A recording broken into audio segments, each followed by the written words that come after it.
Sebuah riwayat Bukhari juga menjelaskan Nabi kita Muhammad SAW pernah keluar di malam hari lagi terang langit, bintang-bintang kelihatan, gemerlapan.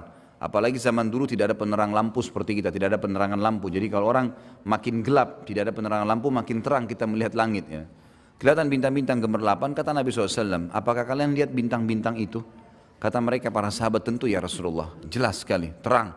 Kata Nabi SAW, demi zat yang ubun-ubunku dalam genggamannya, demi Allah, nanti kalian di istana, kalian di surga akan melihat istana-istana di atas kalian, derajat di atasnya, seperti kalian lihat dari bumi sekarang bintang-bintang itu.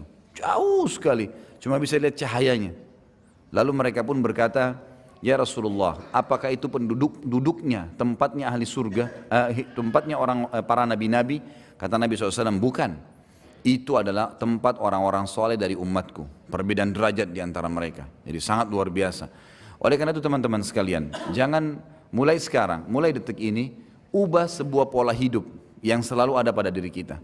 Seperti misal, banyak orang di antara kita banyak buang-buang waktu kosong. Waktu kosong. Pada saat lagi waktu kosong, kemana kebanyakan orang? Ke pasar, ke mall, habisin waktu. Berjam-jam habisin waktu di situ. Di mall teman-teman sekalian, di dalam sebuah hadis Bukhari dikatakan syaitan menancapkan bendera perangnya di mall, di pasar. Itu tempatnya. Dan kata Nabi SAW, makin tanda-tanda hari kiamat adalah banyaknya pasar bersebelahan. Banyak. Antum bukan tidak boleh masuk pasar, boleh masuk pasar. Tapi bukan program hidup. Jangan begitu weekend lagi libur, Sabtu Ahad, antum masukkan habisin waktu di sana. Teman-teman sekalian, coba renungi apa yang saya bilang ini. Mudah-mudahan kita bisa ambil pelajaran dari situ. Kalau weekend pun kita lagi tidak bisa, kita lagi liburan, Sabtu Ahad misalnya, kita lagi ada waktu lowong, gunakan, coba ubah sekarang pola pikirnya.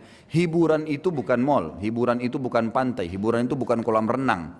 Hiburan itu bukan jalan menghabiskan waktu ke sana sini, buang-buang waktu. Tapi hiburan itu teman-teman sekalian adalah majelis ilmu. Hiburan yang sebenarnya adalah masjid. Hiburan sebenarnya pergi ke rumah anak yatim. Coba begini, teman-teman yang punya anak kecil, coba praktekin deh. Yang selama ini kita tanamkan pada jiwa anak-anak kita kebanyakan adalah habisin waktu pada saat liburan sekolah di mall, di kolam renang.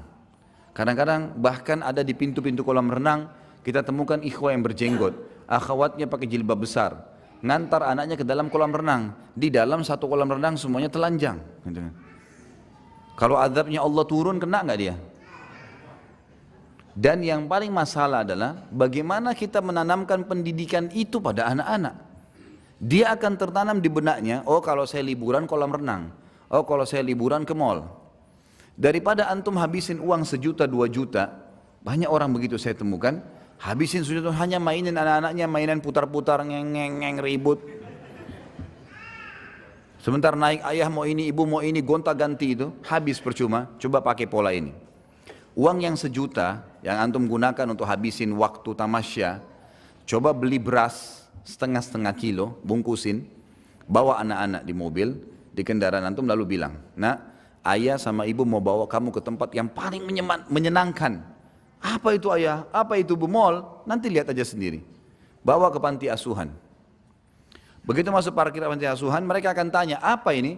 Nanti kamu akan tahu nak, turun, jangan buru-buru. Masuk sampaikan kepada ketua panti asuhan, saya lagi bawa bantuan buat anak-anak yatim di sini dan saya mau didik anak saya supaya membagikan makanan kepada mereka.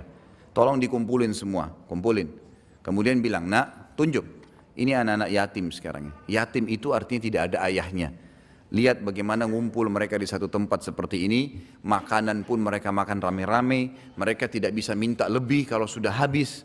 Orang tuanya nggak ada. Kalian sekarang masih punya ayah, masih punya ibu. Ada pengen makanan tinggal buka kulkas, tinggal minta. Ini lihat orang-orang susah sekarang. Lalu kemudian ini ayah dan ibu sudah siapin bagian-bagian ini, paket, kalian yang bagiin, suruh bagiin. Bagiin ke anak-anak yatim itu, biar mereka bagi ke anak-anak yatim itu. Kemudian suruh anak-anak yatim itu cerita, bagaimana rasanya tidak punya ayah, bagaimana rasanya tidak punya ibu. Dengan bahasa mereka, anak yatim kepada anak-anak kita. Saya jamin teman-teman sekalian, setelah pulang dari situ anak antum jadi orang baik sampai mati. Karena program hidupnya sekarang adalah bantu orang susah. Ada teman saya sampai sekarang subhanallah dia jalankan setiap minggu. Setiap minggu begitu anaknya sudah libur Sabtu Ahad, masuk ke pelosok-pelosok Jawa Tengah, Jawa Barat, Jawa Tengah, sampai ke Jawa Timur. Naik mobil, sekeluarga, dia, istrinya sama anak-anaknya saja. Bawa paket beras, gula, setiap minggu. Penuh mobilnya di belakang. Dan dia bilang subhanallah, dia bilang karena teman dekat saya. Dia bilang subhanallah, semenjak saya lakukan program ini nggak pernah susah rezeki saya. Ada saja datang. Saya masuk terus saya bawa, bagi-bagiin, suruh anak-anak saya, difoto-foto sama dia. Ada orang yang rumahnya sudah mau rubuh, ada orang anak tidak bisa sekolah karena nggak ada baju sekolahnya, ada yang nggak ada sepatunya dan seterusnya. Akhirnya jadi sebuah program hidup. Anak-anaknya sekarang setiap kali mau tiba hari Sabtu, mereka sudah bilang, ayah tolong beliin duit, kasih duit beliin pensil, beliin pulpen. Ditanya untuk apa nak? Untuk kasih teman-teman saya di kampung yang kita mau datangin. Setiap minggu dia pindah-pindah kampung tuh. Didata sama dia sampai dia punya data ribuan orang miskin, orang muslim yang tidak ada pernah orang datang bawa bantuan ke sana. Dan anak-anaknya dari kecil sudah dilatih seperti itu. Sekarang anak-anaknya sudah mulai ada yang balik. Program hidupnya adalah kalau susah, kalau liburan pasti ke tempat-tempat ini, tempat-tempat seperti ini. Kira-kira mana yang lebih bermanfaat teman-teman sekalian? Dibawa ke panti asuhan yang mungkin orang anggap remeh seperti tadi, dengan antum bawa ke mall yang habisin waktu. Bayangkan mall itu selama antum di sana 5 jam musik terus, non-stop, dan musik haram. Yang kedua, berapa banyak orang yang terbuka auratnya? Nah, 1-2 orang saja antum wajib pungkiri, apalagi kalau 100 orang yang kita lewatin. Belum transaksi yang ada di sana, transaksi ribawi. Berapa banyak transaksi ribawi? Bukankah banyak di sana transaksi ribawi? Banyak, bank-bank sewa tempat ribawi ada, transaksi ribawi. Ada transaksi zina. Karaoke-karaokean itu siapa yang bilang bukan zina? Jelas-jelas gelap, dia makan nyanyi tapi ditemani sama lawan jenisnya. Gelap, kemudian dikatakan tidak berzina, ada transaksi zina, ada banyak hal kemungkaran. Lalu antum habisin waktu dan anak antum di situ, kira-kira bagaimana efeknya? Pintu-pintu seperti ini harus diubah. Kalau antum mau istiqamah di jalan Allah, mudah kita tersentuh kalau mendengarkan masalah surga, mau mengajak akhirat sebagai target. Memang urusan dunia harus diperkecil nih. Harus dipersempit memang, nggak bisa enggak. Kalau enggak jadi masalah. Jadi masalah. Jadi banyak sekali begitu. Habis kalau liburan anak sekolah itu luar biasa. Sampai pernah ada ikhwah-akhwat yang dulu sama saya, Ustadz kita kalau liburan sekolah nggak tahu harus kemana. Akhirnya saya pun bawa anak saya ke pantai, bawa ke kolam renang, bawa ke sini. Habis waktu. Terus saya kasih pemikiran, kenapa nggak dibawa ke panti asuhan? Kenapa nggak dibawa ke majelis ilmu? Kenapa di benak kita selalu majelis ilmu seperti ini hanya untuk orang tua? Kenapa nggak ditanamkan buat anak-anak? Sebagaimana kita bisa rasakan nyaman ilmu ada, kenapa nggak dibawa anak-anak biar dengar? Misal contoh, kan gitu. Kita ubah sekarang persepsi untuk itu, karena memang kalau mau jadi ahli surga seperti itu teman-teman sekalian. Emang harus betul-betul menyempitkan urusan yang bisa membuat kita lalai dari surga. Bahkan bahaya dekat dengan neraka. Contoh saja program sederhana. Saya kadang-kadang kalau ke masjid saya bawa anak-anak saya. Kadang-kadang anak perempuan saya pun ikut. Pada saat masuk masjid ada celengan, saya kasih duit. Ini nak, masukin ke sana. Mereka kasih, untuk apa Abati? Dipanggil saya Abati. Abati itu ayah sayang gitu. Saya bilang taruh dulu, masukin. Mereka masukin. Begitu mereka kembali, saya bilang ini masjidnya, rumahnya Allah. Itu kotak amal untuk kegiatan masjid. Biasakan kalian menyumbang. Masih kecil, 2 tahun, 3 tahun, 4 tahun, 5 tahun, anak-anak saya Alhamdulillah, maka ikut. Akhirnya mereka bicara sama saya. Kalau masuk masjid, Abati minta duitnya mau kasih celengan. Baik ini, kasih. Kalau lagi jalan, ada orang miskin lewat. Saya panggil. Lalu saya bilang sama mereka, orang itu mendekat mobil dikasih ini kasih. Atau saya kasih mereka uang, ini uang, buka jendela kalian kasih dari sana. Kok dikasih tadi orang itu? Lihat orang itu bajunya, lihat susahnya hidup mereka. Kalau kita membantu orang susah, maka kita akan mendapatkan karunia Allah. Kata Nabi SAW, sesungguhnya kalian diberikan rezeki justru karena orang-orang susah di antara kalian. Maka setiap saya naik mobil, kalau anak-anak saya lihat orang susah, mereka tunjuk, itu Abati orang susah tuh. Tunjuk, itu orang susah. Berhenti, baik kasih sumbangan. Jadi tertanam dalam benak mereka itu. Kalau saya telepon lagi keluar, kemudian saya telepon tanya kabar mereka, yang saya tanya sudah sholat atau belum nak? Pertanyaan yang penting, sholat dulu, bukan sudah makan atau belum. Sudah sholat belum nak? Keluar jangan lupa tutup aurat. Hari ini sudah hafal surah apa nak? Oh surah ini Abati, baik Abati mau dengar, coba baca deh. Baca mereka semangat karena orang tuanya selalu tanya. Jadi itu yang kita hidupkan dalam suasana mereka. Kalau ini antum sedang mencetak kader-kader Rabbani. Ini yang dekat dengan Allah SWT dan ini menjadi aset amal jariah. Daripada kita buang-buang waktu, kita sendiri buang waktu, anak istri juga buang waktu, nggak ada gunanya. Nggak ada manfaatnya. Saya bicarakan dengan istri saya. Kalau sesuatu yang penting mendesak baru masuk ke mall. Kalau tidak jangan. Kalau darurat sekali baru. Bukan tidak boleh ya, tapi kalau darurat. Tapi kalau tidak, untuk apa habisin waktu? Seperti nanti kalau Ramadan tiba, ada orang habisin waktu. Dari pagi sampai tunggu buka puasa. Kenapa ini? Ada orang tidur dari pagi sampai menjelang buka puasa, cuma bangun sholat tidur lagi. Ini puasanya cuma setengah jam. Menjelang buka puasa baru bangun. Apa ini teman-teman sekalian?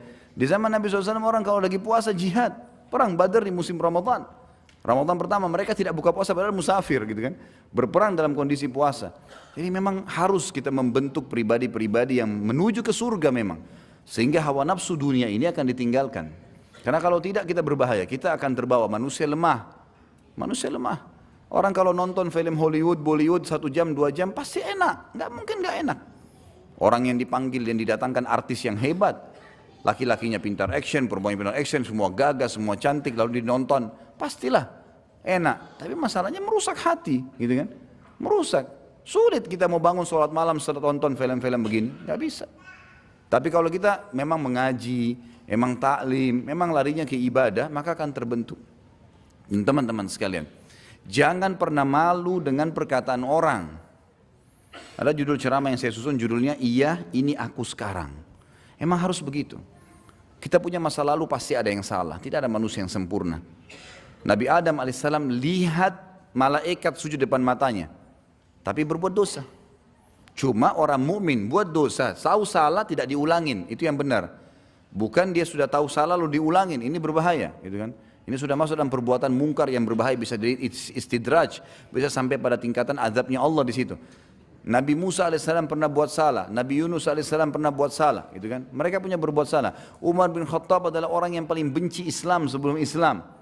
Kita tidak lihat masa lalunya, yang dilihat masa sekarangnya, gitu kan? Akhirnya setelah dia masuk Islam, dia orang yang paling tegas terhadap orang kafir. Pada saat dia sebelum masuk Islam, dia peminum khamr. Pada saat masuk Islam, dia yang menjadi penyebab turunnya ayat pengharaman khamr. Tiap hari berdoa, ya Allah haramkan minuman ini buat kami, haramkan buat kami. Padahal kemarin pecandu besar. Orang lihat masa sekarang. Sebelum masa jahiliyah bergaul sama wanita. Setelah masuk Islam, Umar bin Khattab yang menjadi penyebab turunnya ayat-ayat hijab. Turunnya ayat hijab justru karena Umar bin Khattab berdoa, ya Allah tutup aurat wanita kami. Tutup aurat wanita kami. Selalu sampai turun ayat hijab. Dan ada 13 ayat yang turun, semuanya berhubungan dengan permintaan Umar bin Khattab kepada Allah subhanahu wa ta'ala. Jadi memang masa lalu gak dilihat teman-teman sekalian. Kalau ada teman-teman yang lihat kita kena berubah penampilan, karena orang kalau lebih dekat kepada akhirat memang berubah tuh.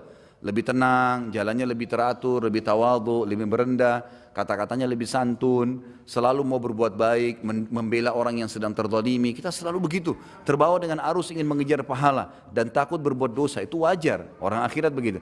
Nanti akan ada olok-olok tuh, kamu alim ya sekarang, kamu begini ya, kamu begitu ya. Jawab, iya ini aku sekarang. Dulu ya dulu.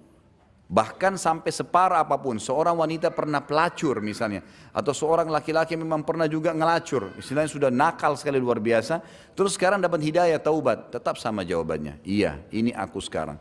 Dulu kamu begitu ya, dulu juga kamu begitu, iya memang dulu, sekarang ini aku. Saya bertobat kepada Allah, mudah-mudahan Allah maafkan, itu yang penting. Jadi jangan pernah malu melihat perubahan-perubahan atau terjadi perubahan itu pada diri kita.